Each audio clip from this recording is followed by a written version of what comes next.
안녕하세요. 뭐든 읽어드리는 북민 아저씨입니다. 지금 읽어드릴 책은 사마천 사기 40회입니다. 계획이냐 보수냐. 효공은 드디어 상황을 신임하여 중용하게 되었다. 그러나 나라의 정치는 여전히 보수적인 귀족들이 잡고 있었고 백성들도 법에 대해 전혀 알지 못했다.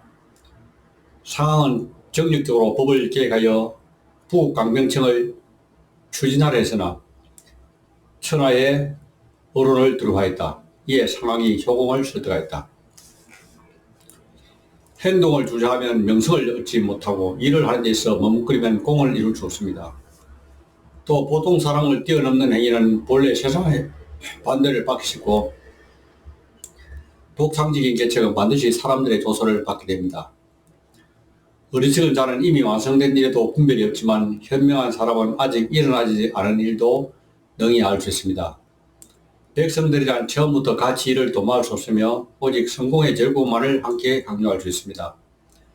가장 높은 덕을 논하는 사람은 세상과 타협하지 않고 위대한 공력을 성취한 사람은 백성들에게 의견을 묻지 않는 것입니다. 그렇기 때문에 서기는 국가를 강성하게 하는 일이라면 곧 옛 제도를 따를 필요가 없으며 백성을 이롭게 하는 일이라면 곧 옛 애교에 집착하지 않는 것입니다. 효공은 이 말에 찬성하였다. 그러나 감룡이 반론을 폈다. 그렇지 않습니다. 성인은 관습을 바꾸지 않고 백성을 교화하며 지혜로운 사람은 예법을 바꾸지 않고 나라를 다스립니다. 관습에 따라 교화할 수 있으면 수고로움이 없이도 공을 이룰 수 있고 예법에 따라 다룰 수 있다면 관리들도 익숙하고 백성들도 평안합니다. 상황이 이를 반복하였다. 감룡의 말은 세속의 속설일 뿐입니다. 범인들은 옛 습속에만 의지하여 학자들이란 옛 전문에만 집착합니다. 이 두 부류의 사람들 하여금 관리를 하도록 하고 법을 지키게 하는 것은 가능하지만 이 사람들과 법을 만드는 것 이외의 일은 해낼 수 없습니다.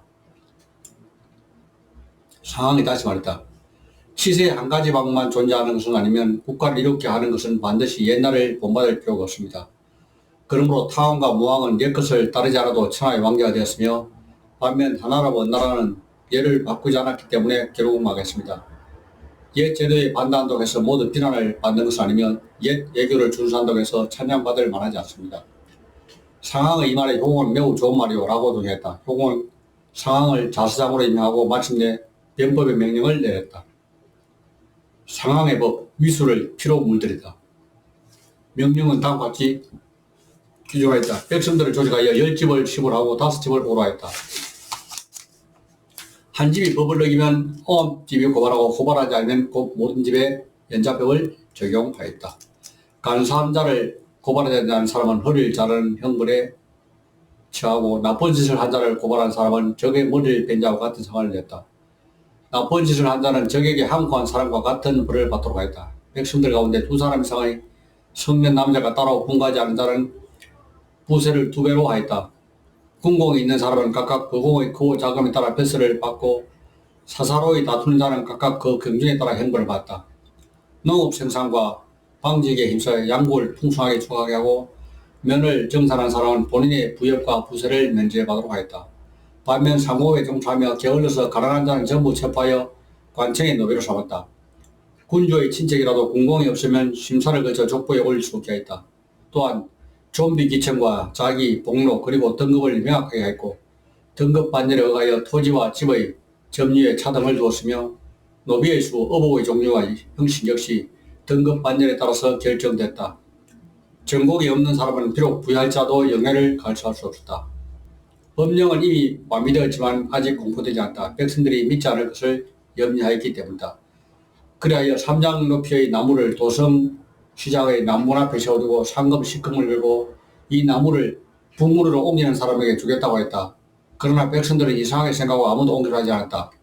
그래서 다시 옮기는 사람에게 오시금을 주겠다고 규정했다. 이때 한 사람이 나무를 옮기자 즉시 오시금을 줬다. 이렇게 하여 나라가 백성을 속이지 않는다는 사실을 밝혀야 했던 것이다.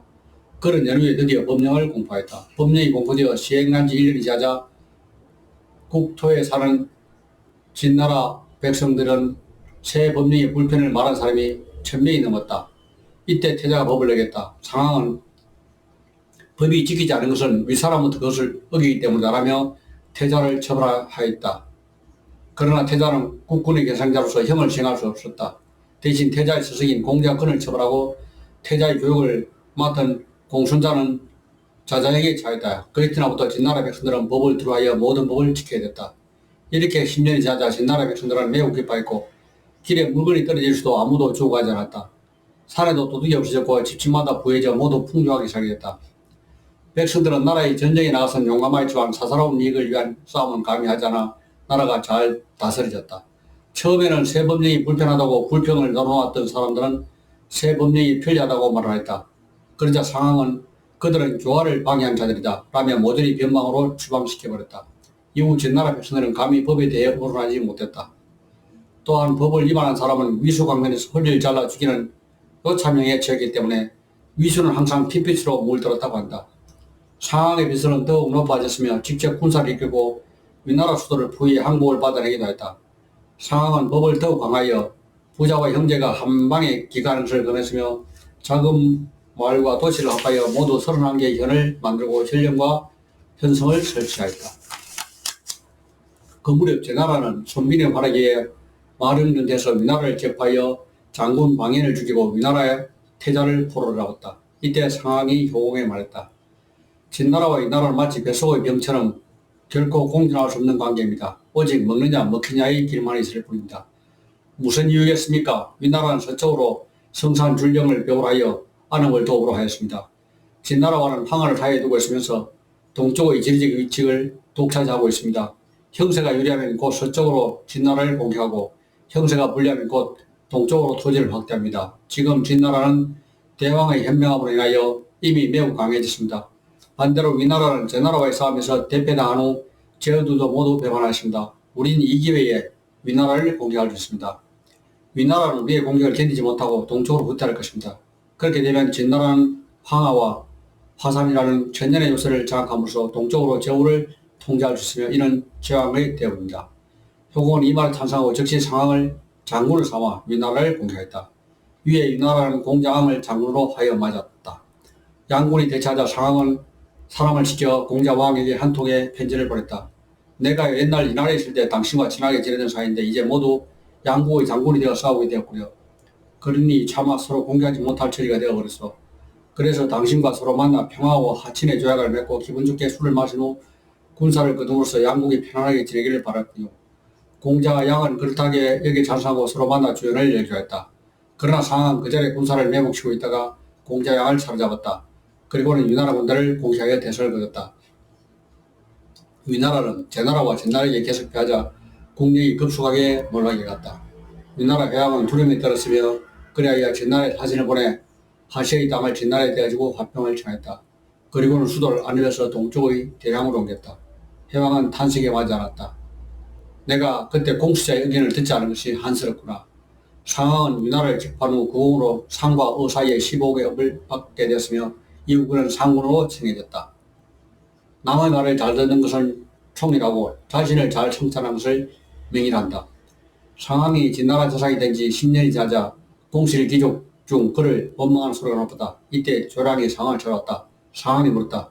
내가 당신을 만날 수 있었던 것은 명랑고의 소개에 의했습니다. 지금 당신과 교제하고 싶습니다. 가능하시겠습니까? 그러자 조랑은 제가 어찌 감히 그것을 바랄 수 있겠습니까? 공자의 말에 현명한 자를 기용하면 윗자리에 나갈 수 있으나 현명하지 못한 자를 모아 임명하게 되면 왕업을 이룬 사람도 물러가게 만든다라고 하십니다. 저는 재주가 없기 때문에 감히 명령에 따를 수 없습니다.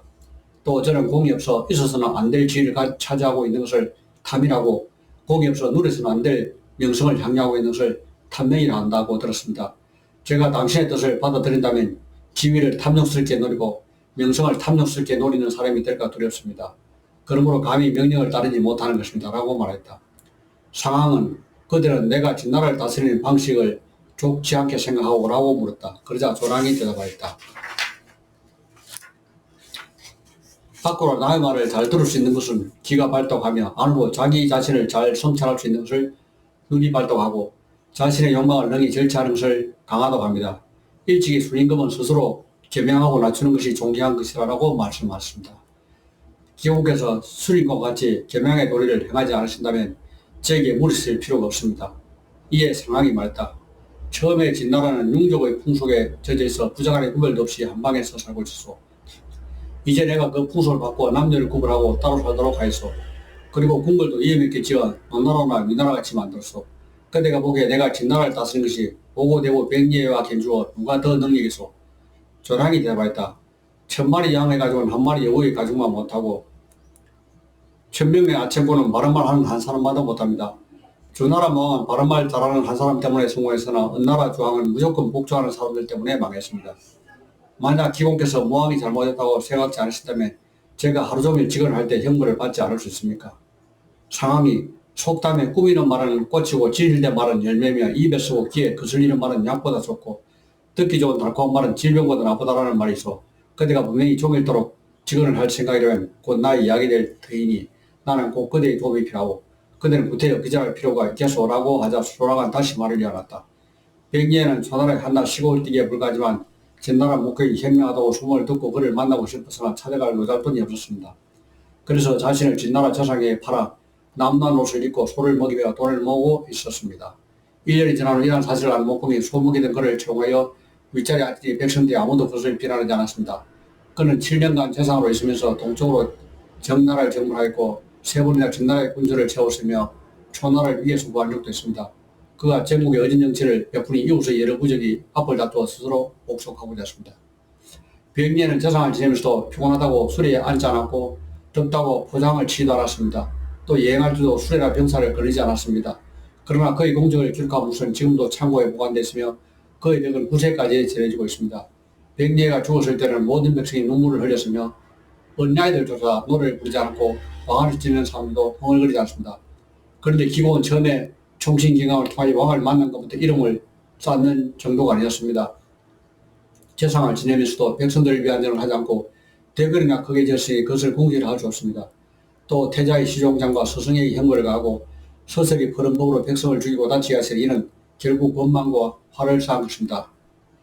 또 당신은 지금 진나라 지공자들을 더욱 박해하고 있습니다. 시경에 지들도 모두 사지를 갖추고 있는데 어찌 사람이 예를 얻을 수 있는가? 사람으로서 예의가 없으면서 어찌 빨리 죽지 아니하는가라는 구절이 있습니다. 이 책에서 말하는 바로서 기공이 해오신 일을 관찰해보면 지치로 오랫동안 살고 끝마무리를 잘하는 행위가 아닙니다. 동작거리 코를 베이고 두문불출한 지 이미 8년이 되었습니다. 시경에는 또 인심을 얻으면 흥하고 인심을 잃으면 망한다는 구절이 있습니다. 몇 가지 일만으로도 기공은 인심을 얻지 못했습니다. 기공이 한번 외출할 때면 수십 대의 수레가 따르고 또 무장한 구사들을 가득 태우고 이미 센 호위병을 수레에 태웠을 뿐 아니라 수레 곁에는 창과 방패를 든 병사들이 가까이 붙어서 달립니다. 그중 하나라도 갇히지 않으면 당신은 결코 외출하지 않았습니다. 하지만 상황은 이 말을 따르지 않았다. 그로부터 5개월 후 소공이 죽고 태자가 즉위했다. 그러자 상황의 형벌을 받고 복수의 날만을 기다리던 공작권 등 눌러지려던 많은 무리들이 일어나 상황에 반란을 기하고 있다고 고발했다. 그리하여 상황에 대해 체포령이 내렸다. 상황은 급히 도망쳐 한국간에 이르러 여관에 묵고졌다. 그러자 여관 주인은 상군의 법에 증명서가 없는 사람을 재워주면 벌을 받게 되었습니다. 라면서 방을 줄 수 없다고 했다. 상황이 크게 탄식했다. 법령을 제정한 패단이 이제 이 정도까지 오다니. 상황은 방길을 기초하여 위나라로 도망쳤다. 그러나 위나라는 그가 양을 속이고 위나라 공사를 대패시켰던 일로 원망하고 있기 때문에 받아들이지 않았다. 상황이 다른 나라로 가려하자 위나라는 상황은 진나라의 반역자이다. 지금 진나라가 저토록 강한데 그 반역자를 돌려보지 않고 도망하게 내버려둔다면 봉변을 당하게 되겠다 하고 생각하여 상황을 진나라로 추방했다. 상황은 진나라로 추방되자 그 영지인 성읍으로가 가족들을 데리고 북쪽의 정나라로 가려했다. 그러자 진나라는 군사를 동원해 상황을 추기하여 드디어 정나라 면제에서 상군을 살해하였다. 그 시체는 진나라로 들어와 그 일에 처해졌다. 그리고는 시체를 천하에 내걸어 상황처럼 모방 안 하면 이렇게 내리라 라며 경고했다. 또한 상황의 가족도 모두 처형되었다. 이것으로 제 읽기를 마치겠습니다.